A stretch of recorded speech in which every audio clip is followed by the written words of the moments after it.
Oklahoma, the school district, the state superintendent of schools, his name is Ryan Walters.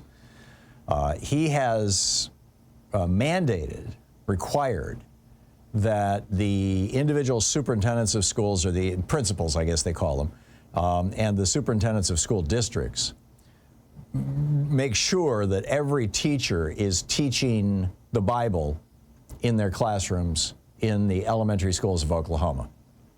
Now, here's the problem that they're running into. Most of these teachers are Christians.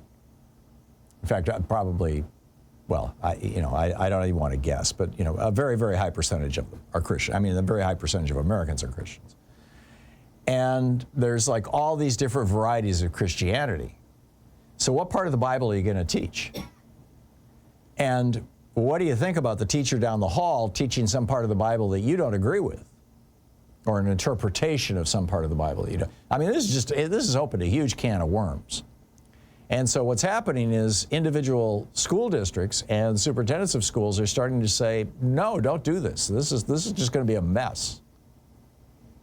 The superintendent of the Mid-Dell public school system in Oklahoma, his name is Rick Cobb. He came out and he said, no, don't do it. He told his principals and his teachers not to teach the Bible. And he said, I'm not losing sleep over thinking about how Walters might retaliate. I'll address it when it comes up. He's so unpredictable. Everything out of the State Department is so unpredictable right now that I think you just have to address things as they happen and not anticipate them. But he says that, Walters, now the state superintendent who's saying you must teach the Bible, he says this is in the best interest of educating children. He said, we want our kids here in Oklahoma to understand American history better than any in the country, and we're laying out a roadmap for every state to follow. Teach the Bible and understand American history?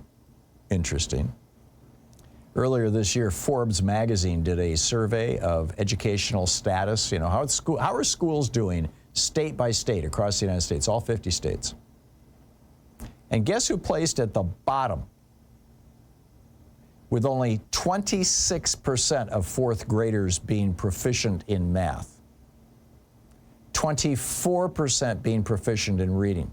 About only a quarter of their students are competent at math and reading in the lowest ranked state in the union, and that state would be, you guessed it, Oklahoma. And, their superintendent of instruction seemed to think that, that's going to solve the problem. Let's just teach the Bible.